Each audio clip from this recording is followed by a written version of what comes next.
जय माता दी दोस्तों। दिस इज़ मिगेम प्रताप सिंह और ये मेरी ऑनलाइन क्लास है। यहाँ पर आप इंग्लिश ग्रामर हम लोग मिलकर सीखेंगे, जहाँ पर आपको basic to advance English language के बारे में जानने का मौका मिलेगा। मौका मिलने से मतलब ये है कि इसके पहले मैं तैयारी में ही लगा हुआ था। बहुत सारी चीज़ें होती हैं, मैनेज करना होता है, उन पर काम करना होता है ताकि कोई भी चीज़ सिस्टमेटिक वे में चल सके। तो यहाँ पे मैं आपको पूरा विश्वास दिलाता हूँ कि जैसे आप डे बाय डे चीज़ों को, जितनी भी वीडियोस पढ़ती जाएंगी कॉन्सेप्ट्स के बारे में, आप उसको देखते जाएंगे, पढ़ते जाएंगे, आपको एक बेहतर अप्रोच के साथ इंग्लिश लैंग्वेज के बारे में, इंग्लिश ग्रामर के बारे में आपको एक बेहतर जानकारी प्रोवाइड कराई जाएगी। और इस कोर्स को जो मैंने डिज़ाइन किया हुआ है वो बेसिक टू एडवांस है। मीन्स अगर आप एकेडमिक्स में, आप हाई स्कूल या इंटर में हैं, तब भी आपके लिए बहुत हेल्पफुल है। और अगर आप किसी कम्पिटिटिव एग्ज़ाम की तैयारी कर रहे हैं, like SSC, CGL, NDA, CDS, CPO etcetera, उन सभी चीज़ों के लिए आपको बहुत ज़्यादा हेल्पफुल होंगी ये सारी की सारी वीडियोस। और मैं पूरा प्रयास करूँगा कि आपको one of the best content provide कराऊँ। और बहुत ज़्यादा टाइम ना वेस्ट करते हुए हम सीधा अपने टॉपिक पे चलते हैं। और अप्रोच बेसिक टू एडवांस रहेगा, ये मैं फिर से बता देता हूँ। चीज़ों को हम एकदम मीन्स आप समझते हैं ज़ीरो टू हीरो बैच जो हम सुनते हैं, तो कुछ इस तरीके का कि बेसिक से एडवांस की तरफ हम आप जाएंगे। तो यहाँ पर सबसे पहले मैं बात करना चाहूँगा कि what is English.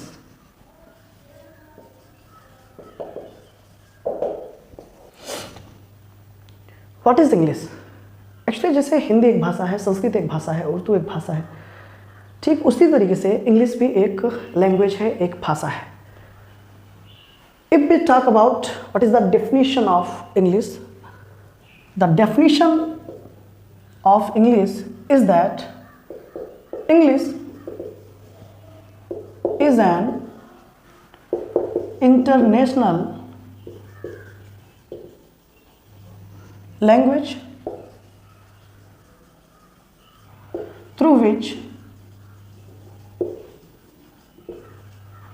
we communicate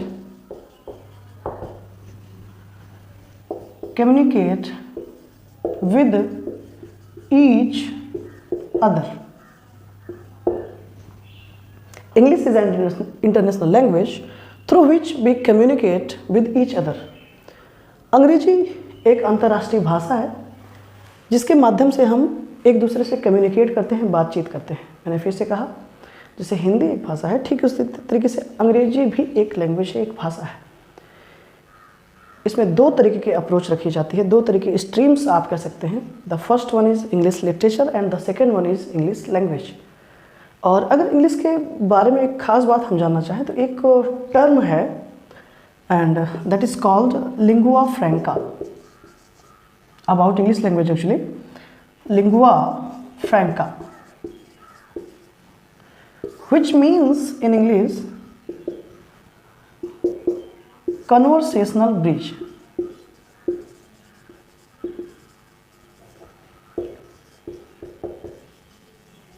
conversational bridge, bridge मतलब पुल। जैसे एक ब्रिज एक सिरे से दूसरे सिरे को जोड़ने का काम करता है, ठीक उसी तरीके से अंग्रेजी एक ऐसी भाषा है जो मुझे लगता है कि अराउंड दुनिया के मैक्सिमम कंट्रीज़ में इंग्लिश का बोलबाला है, इंग्लिश बोली जाती है। और अंग्रेजी एक कॉमन लैंग्वेज के रूप में हम सबके सामने निकल कर आई, पेश हुई। तो वहाँ पर एक टर्म यूज हुआ, लिंगुआ फ्रैंका। इस लिंगुआ फ्रैंका का मतलब होता है कन्वर्सेशनल ब्रिज।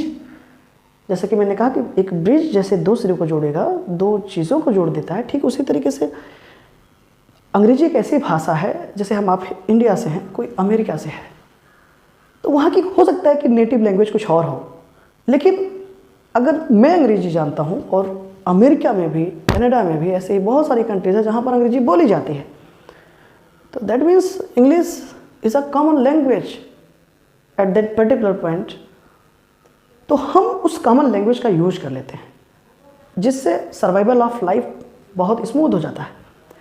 और there is no doubt in it कि इंग्लिश इस मामले में बहुत आगे रही है अन्य लैंग्वेजेस के कंपैरिजन में, राइट। तो मुझे पूरी उम्मीद है कि आपको एक आइडिया लगा होगा कि इंग्लिश क्या है और उसकी एक अपनी अप्रोच क्या हो सकती है। आप इसको स्क्रीनशॉट भी ले सकते हैं। और इसके आगे हम बात करेंगे कि what is grammar. What is grammar?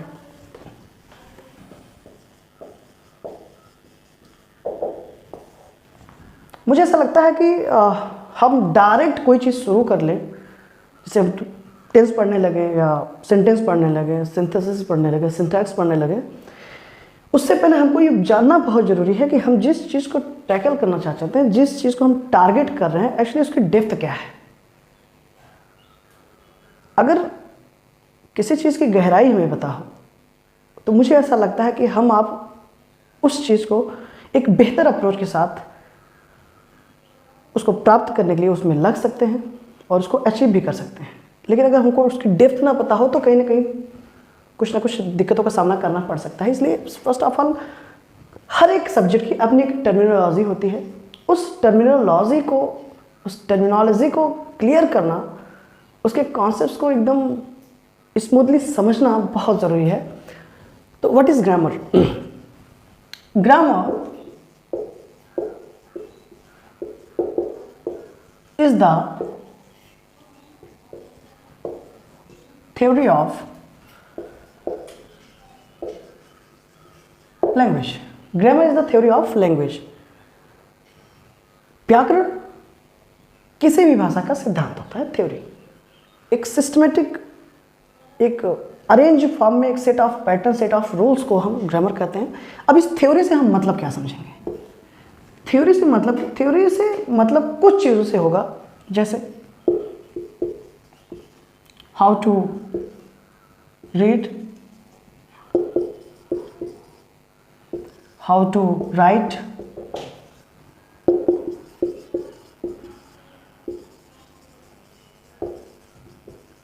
How to understand and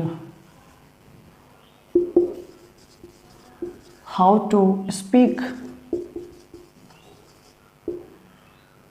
in a proper manner, in a proper manner। किसी भी भाषा को या फिर हर एक भाषा का अपना एक ग्रामर होगा, अपनी एक ग्रामर, एक व्याकरण होगा, एक किसी भी लैंग्वेज का। तो basically grammar is the theory of language. That means how to write, चीज़ों को हम सही से कैसे लिखें, कैसे पढ़ें, हाउ टू अंडरस्टैंड, कैसे समझें, and how to speak in a proper manner, और उसको हम सही ढंग से, व्यवस्थित ढंग से कैसे बोलें। All these things will know with the help of grammar. Without knowing the rules or without knowing the proper, we cannot prepare, we cannot express, actually we cannot not prepare, we cannot express anything in a proper manner if we don't have any idea about grammar, any idea about language. We will have to face the problem actually. इसलिए हमको ये बहुत जानना ज़रूरी हो जाता है कि ग्रामर की एक अपनी अप्रोच क्या होगी। तो किसी भी भाषा को हम कैसे ठीक बोलें, समझें, लिखें, पढ़ें, ये हम ग्रामर की सहायता से जानते हैं, ग्रामर की मदद से जानते हैं। अभी हमने जाना कि what is English, what is grammar. अब किसी भी भाषा की सबसे जो छोटी यूनिट है उसके बारे में हम जानते हैं, and that is letter. If we talk about what is the definition of letter, the definition of letter is that letter is the smallest unit of language. Letter is the smallest unit of language. Letter means अक्षर, letter means अक्षर। जो letter है उसका हिंदी में मतलब अक्षर होता है, और ये सुपरलेटिव डिग्री आप यहाँ पे देख सकते हैं। मीन्स लैंग्वेज की, किसी भी भाषा की सबसे छोटी यूनिट, सबसे छोटी इकाई वो लेटर होती है। अब ये जो लेटर्स होंगे, अगर इनको हम देखें कि कितने पार्ट में डिवाइड है, तो लेटर्स को हम दो पार्ट में डिवाइड करेंगे। The first one is walls and the second one is consonant.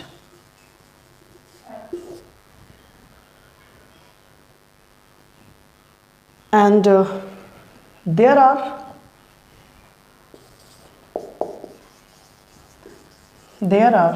26 letters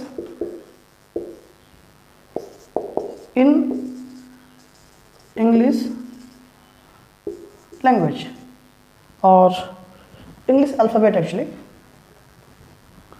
There are 26 letters in English alphabet.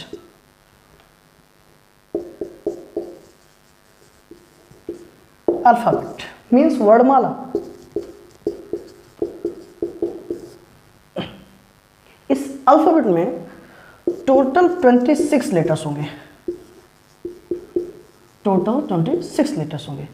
अब काफ़ी बच्चों को समस्या इसमें होती है कि अगर उनसे आप कभी भी पूछें कि अल्फ़ाबेट कितने हैं, तो वो कहते हैं कि 26 हैं। तो यहाँ पर आपको समझना होगा कि अल्फ़ाबेट 26 नहीं होगा। अल्फ़ाबेट थोड़ा सा हम समझने का प्रयास करेंगे। फॉर एग्ज़ाम्पल, मान लीजिए एक बॉक्स है,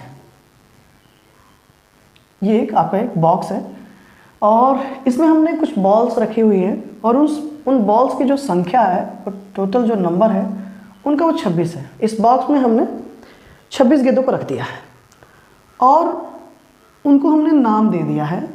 किसी बॉल का नाम ए है, किसी का बी है, किसी का सी है, किसी का डी है। ऐसे ऐसे करते करते इसमें जो 26 गेंदें हैं, लास्ट वाली गेंद का नाम जो है वो जेड है, राइट। तो अगर मैं आपसे पूछूं इस बॉक्स के अंदर गेंदों की संख्या कितनी है, बॉल्स कितने हैं, तो अनडाउटली आप बताएंगे 26, राइट। तो यहां पर जो हम बॉल्स कह रहे हैं उन्हीं को समझना है, उन्हीं को हम यहां पर लेटर्स कह रहे हैं एक्चुअली। तो लेटर्स की संख्या इंग्लिश में अल्फाबेट में कितनी होगी, या इंग्लिश अल्फाबेट में कितनी होगी, 26 हो गई। अगर मैं आपसे पूछूं कि बॉक्स कितना है, तो निश्चित रूप से आप कहेंगे कि बॉक्स एक है, राइट। और इसी बॉक्स को हम आप इंग्लिश टर्मिनोलॉजी में अल्फाबेट कह रहे हैं, राइट। तो एक चीज हमेशा याद रखें आप, there are 26 letters in English alphabet, but there is only one alphabet in any language. दुनिया की किसी भी भाषा में अल्फाबेट एक ही होगा। वहां पर जो लेटर्स होंगे, जो अक्षर हैं, अक्षरों की संख्या वेरी कर सकती है, कम ज़्यादा हो सकते हैं। जैसे हिंदी में आप देखो अक्षरों की संख्या अलग है, इंग्लिश में 26 है। इसी तरीके से अगर आप चाइनीज़ लैंग्वेज में देखें तो वहाँ पर अल्फ़ाबेट वर्णमाला में वहाँ पर जो संख्या वो 100+ है। तो जो ये लेटर्स हैं ये वेरी कर सकते हैं, क्योंकि इनकी संख्या किसी भी लैंग्वेज में अलग अलग होगी, ये वेरी कर देंगे। लेकिन अगर कोई आपसे पूछे अल्फ़ाबेट कितने हैं, तो वो एक ही होगा। There is only one alphabet in any language. दुनिया की किसी भी भाषा में अल्फ़ाबेट की संख्या एक ही होगी। लेटर्स वेरी कर सकते हैं, और लेटर्स की संख्या इंग्लिश अल्फ़ाबेट में 26 है। अब इसमें एक चीज़ नोट करने वाली और बात है कि अल्फ़ाबेट में कभी एस मत लगाइएगा अगर आप उसका मतलब वर्णमाला समझ रहे हैं तो। रीज़न ये होता है कि जैसे आप अल्फ़ाबेट में एस लगा देंगे तो इसका मीन्स हो जाएगा अल्फ़ाबेट्स, एंड अल्फ़ाबेट्स का मतलब लैंग्वेजेस होता है, भाषाएं होती हैं। तो अगर आप वर्णमाला कहना चाहते हैं या लिखना चाहते हैं तो अल्फ़ाबेट ही लिखिएगा, इसमें एस मत लगाएगा। अल्फ़ाबेट्स अगर आप कर देते हैं तो वहाँ पर इसका मतलब लैंग्वेजेस हो जाता है। ये चीज़ें आप ध्यान देंगे। तो अल्फ़ाबेट्स क्लियर हुआ, लेटर्स क्लियर हुआ। अब अगर हम वाउल्स की संख्या देखें तो there are 5 vowels, A, E, I, O, U. ये 5 इंग्लिश में वाउल्स होते हैं, और इनको अगर आप छोड़ दें तो बाकी जो 21 अदर्स हैं वो सारे के सारे कॉन्सोनेंट्स होते हैं। Clear?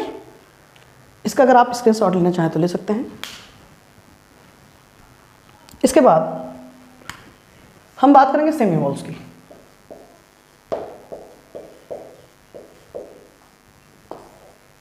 Semi vowels English language में, इंग्लिश अल्फाबेट में वॉल्स की, सेमी वॉल्स की संख्या 2 है। There are 2 semi vowels, W and Y। इनको हम सेमी वॉल्स क्यों कहते हैं? एक्चुअल में ए, अगर हम ए की बात करें तो ए एकदम प्रॉपर वाउल है, बी की बात करें तो कॉन्सोनेंट है। लेकिन यहाँ पर 2 लेटर्स हमारे पास ऐसे हैं W एंड Y, जिनको सेमी वॉल्स की कैटेगरी में रखा गया। क्यों रखा गया? On the basis of function. Semi walls means W and Y, ये दोनों चीज़ों का फंक्शन करेंगे। ये कभी वॉल्स बनेंगे और कभी consonant, right? Semi vowels W और Y ये वर्ड्स में वॉवेल का भी काम करते हैं और कॉन्सोनेंट्स का भी काम करते हैं। हमको बस अब यही देखना है कि ये किस वर्ड में इनकी क्या पोजीशन आएगी तो वाउल बनेंगे, और इनकी क्या पोजीशन होगी कि ये कॉन्सोनेंट होंगे। तो ध्यान दीजिए, जैसे, और ये सब डिपेंड करेगा, ये वाउल्स होंगे कि कॉन्सोनेंट होंगे, ये सारी की सारी चीज़ें डिपेंड करेंगी साउंड पे। एक्चुअली साउंड में अगर हम आप बात करें तो 2 तरीके के साउंड, एक वावल साउंड,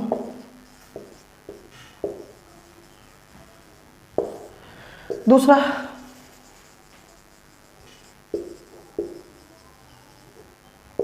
कॉन्सोनेंट साउंड।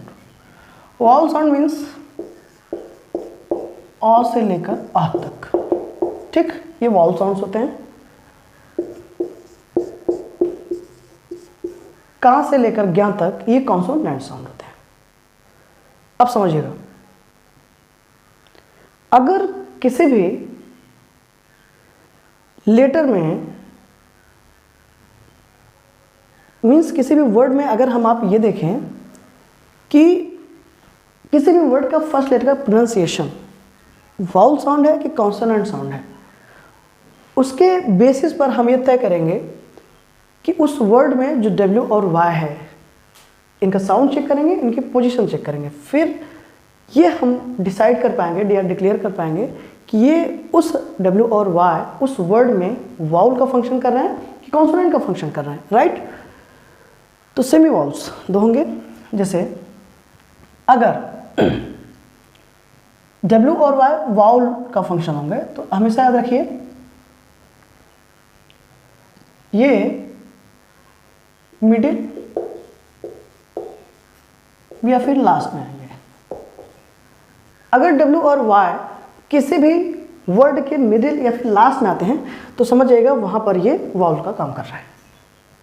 लेकिन अगर ये स्टार्टिंग में आ जाए, राइट, तो वहां पर ये कॉन्सोनेंट का काम करेंगे। इसीलिए इनको हम सेमी वॉल्स कहते हैं, क्योंकि ये दोनों का फंक्शन करेंगे। ये कभी वॉल्स का फंक्शन करेंगे, कभी कॉन्सोनेंट का फंक्शन करेंगे। जैसे वॉच, अब आप W का प्रोनाउंसिएशन चेक करें तो अगर हम आप लिखेंगे तो ये लिखेंगे वॉच, राइट? वाह जो साउंड है वो कॉन्सोनेंट साउंड होगा क्योंकि वो क से क्या तक आता है। तो इसका मतलब यहां पर W क्या है? कॉन्सोनेंट है। ओके, जैसे हमने एक नेक्स्ट वर्ड लिया फ्लाई, यहां पर आप Y का प्रोनाउंसिएशन चेक करेंगे तो हम कुछ इस तरीके से लिखते हैं फ्लाई, राइट? फ्लाई। ई छोटी ई या फिर बड़ी ई, इसका जो साउंड होगा अगर आप चेक करेंगे तो ये वाउल साउंड आएगा, क्योंकि आ से आ तक है। लेकिन इसका जो प्रोनाउंसिएशन होगा इस वर्ड के इस लास्ट लेटर का, जो कि वाई है, तो ये वाउल साउंड दे रहा है, इसलिए यहाँ पर ये वाई क्या हो गया, वाउल हो गया। यहाँ पर डब्ल्यू कॉन्सोनेंट साउंड दे रहा है, तो क्या हो गया, कॉन्सोनेंट हो गया। तो एक्चुअली डब्ल्यू और वाई ये दोनों का फंक्शन करेंगे, कभी वो वाउल्स का फंक्शन करेंगे, कभी कॉन्सोनेंट का फंक्शन करेंगे, इसलिए इनको हम सेमी वाउल कहते हैं। अच्छा, इसमें एक चीज़ और आपको मैं बताना चाहूँगा, जहाँ पर बच्चे काफ़ी प्रॉब्लम फेस करते हैं। अगर आपको आर्टिकल लगाना है कभी भी ए या एन, हालांकि आर्टिकल पे आप बहुत ही डीप जाकर चीज़ों को कवर करेंगे, तो अभी हम आर्टिकल नहीं पढ़ रहे हैं। हालांकि अभी आप बेसिकली बस इतना जानते रहिए कि there are 3 articles, a an the, and there are 2 categories. The first one is definite article, जिसके अंतर्गत द आता है, and the second one is indefinite article, जिसके अंतर्गत ए और एन आता है। इसका जब यूज करना होता है तो मैक्सिमम बच्चे ये कहते हैं, या आप देखते होंगे अपने आसपास कुछ कई बुक्स में भी ऐसा मेंशन हुआ होता है कि vowels means A E I O U, अगर इनसे किसी भी वर्ड की स्टार्टिंग हो रही है, इन लेटर से किसी वर्ड की स्टार्टिंग हो रही है, तो वहाँ पर हम एन लगा देते हैं। और किसी कॉन्सोनेंट से मीन्स बी डी एफ इनसे स्टार्ट हो रहा है, तो वहाँ पर हम ए लगा देते हैं। अब जैसे एक वर्ड है आवर, ये भी देखिए एच से स्टार्ट हुआ, लेकिन इसके पहले तो हम एन लगाएंगे, राइट। तो एक्चुअली इसका रीज़न क्या है वो हमको समझना होगा। वो जो तरीका, वो जो अप्रोच बच्चों ने सीख रखा हुआ है, उसमें कहीं ना कहीं थोड़ी सी प्रॉब्लम है। तो सही अप्रोच से काम करिए और देखते हैं क्या होता है। एन आपको वहाँ पर लगाना है जब किसी भी वर्ड के फर्स्ट लेटर का प्रोनाउंसिएशन वाउल साउंड हो। साउंड पे डिपेंड करता है, वाउल्स पे नहीं। मैं फिर से कह रहा हूँ, वाउल साउंड पे डिपेंड करता है, राइट। तो अगर किसी भी वर्ड के फर्स्ट लेटर का प्रोनाउंसिएशन वाउल साउंड है, मीन्स उसका प्रोनाउंसिएशन आ से आ तक है, तो वहां पर हम एन लगाएंगे। अगर किसी वर्ड के फर्स्ट लेटर का प्रोनाउंसिएशन का से ज्ञा तक है, का से ज्ञा तक है, और क्या से ज्ञा तक अगर किसी भी वर्ड के फर्स्ट लेटर का प्रोनाउंसिएशन आ रहा है, तो उसको हम आप कॉन्सोनेंट साउंड कहेंगे। अभी we have discussed already, consonant sound कहेंगे, राइट। तो अगर किसी भी वर्ड के फर्स्ट लेटर का प्रोनाउंसिएशन का से ज्ञा के बीच हो रहा है, तो आप ए लगाइए उस वर्ड के फर्स्ट लेटर के पहले। और किसी भी वर्ड का फर्स्ट लेटर का प्रोनाउंसिएशन आ से आ तक हो रहा है, तो आप उसके पहले क्या लगाइए, एन लगाइए। For example,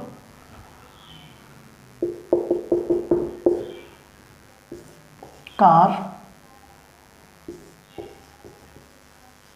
orange, university,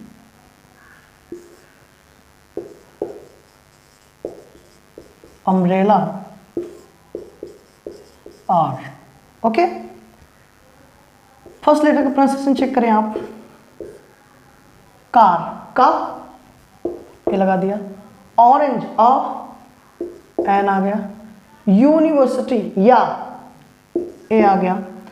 umbrella, यहां पर यू का प्रोनाउंसिएशन आ है, तो एन आ गया, right. R, 1 hour, 2 hours, R, आ, जिसको आप आवर भी बोलते हो, तो यहां पर क्या आ गया, एन आ गया।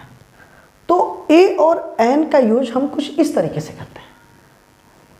साउंड पे डिपेंड करेगा, ना कि लेटर्स पर। वाउल्स पे डिपेंड नहीं करेगा, वाउल साउंड पे डिपेंड करेगा कि ए होगा कि एन होगा। वाउल साउंड और कॉन्सोनेंट साउंड पर ये चीज़ें डिपेंड होती हैं। आई होप कि ये चीज़ आपको एकदम क्लियर होगी। अब हम नेक्स्ट जानते हैं what is word. What is word? A group of letters, a group of letters which makes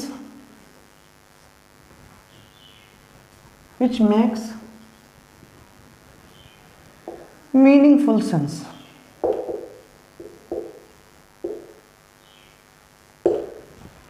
A group of letters which makes meaningful sense, that is called the word. देखिए, भाषा की सबसे छोटी जो यूनिट होगी वो लेटर्स होगी। अब कई लेटर्स को हम आप मिला देंगे तो एक वर्ड बनता है उससे, जैसे फॉर एग्जाम्पल। लेकिन साथ ही साथ एक चीज़ हम ये भी ध्यान देंगे, सिर्फ ग्रुप ऑफ लेटर्स हो जाने से वर्ड नहीं बनेगा, उस लेटर की जो मीनिंग होगी, उसका जो सेंस होगा वो भी क्लियर होना चाहिए। जैसे फॉर एग्जाम्पल, हमने एक लेटर ले लिया पेन, पी ले लिया, एक लेटर ले लिया ई, प्लस एक लेटर ले लिया एन। अब यहाँ पर आप देख सकते हैं ये अभी अलग अलग हमने इनको रखा हुआ है, तो these are letters, actually these are letters. अब इनको हम क्या कर देंगे, कंबाइन कर दिया हमने, P plus E plus N हमने कंबाइन कर दिया, ज्वाइन कर दिया। अब कई अक्षरों को हमने जोड़ दिया, कई लेटर्स को जोड़ दिया, कंबाइन कर दिया, तो यहाँ पर एक नई चीज़ प्रोड्यूस हुई, एंड दैट इज वर्ड, बन गया पेन, राइट। और इस पेन का मतलब भी निकल गया, इसका मतलब होता है कलम। ये क्या कहलाएगा, वर्ड कहलाएगा, राइट। लेकिन अगर इसका हम ऑर्डर थोड़ा सा मिस कर दें, मीन्स EPN ऐसा कुछ कर दें, तो ये एक मीनिंगफुल सेंस आई थिंक नहीं देगा। तो वहाँ पर वो वर्ड की कैटेगरी में आएगा। लेकिन मैं फिर से कह रहा हूँ, जैसे एक होता है सार्थक शब्द, एक निरर्थक शब्द, एक ऐसा वर्ड जो मीनिंगफुल होगा और एक ऐसा वर्ड जो मीनिंगफुल नहीं होगा। तो ध्यान दीजिएगा, जब भी हम वर्ड की बात करेंगे तो हमारा पूरा का पूरा फोकस मीनिंगफुल वर्ड्स पे होगा, और वो तभी होगा जब वो सिस्टमेटिकली अरेंज किए जाएंगे। तो मैं फिर से कह रहा हूँ, लेटर्स को हम कंबाइन करेंगे, ज्वाइन करेंगे, लेकिन ध्यान ये रखेंगे उनका एक प्रॉपर सीक्वेंस होगा, तभी वो एक मीनिंगफुल सेंस देगा।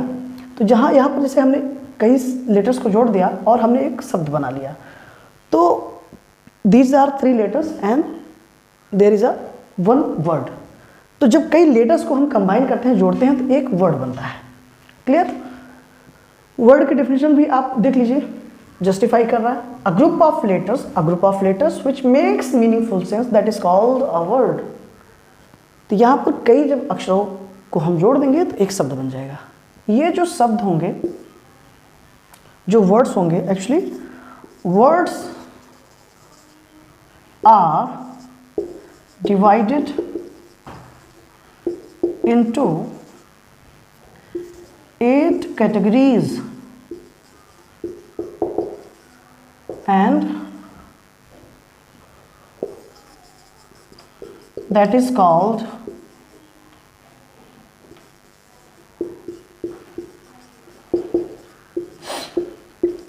parts of speech. Clear? Words को 8 कैटेगरीज में डिवाइड किया गया, जिसको हम आप क्या कहते हैं, पार्ट्स ऑफ स्पीच कहते हैं। और ये जो पार्ट्स ऑफ स्पीच होंगी, इनकी संख्या 8 होगी। क्यों? क्योंकि वर्ड्स को 8 भागों में बांटा गया। अंग्रेजी भाषा में जितने भी शब्द हैं उनको 8 भागों में बांट दिया गया, जिनको हम आप पार्ट्स ऑफ स्पीच कहते हैं, right. The first one is noun, pronoun, verb, adjective,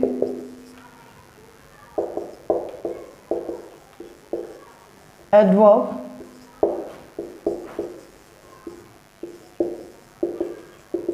preposition,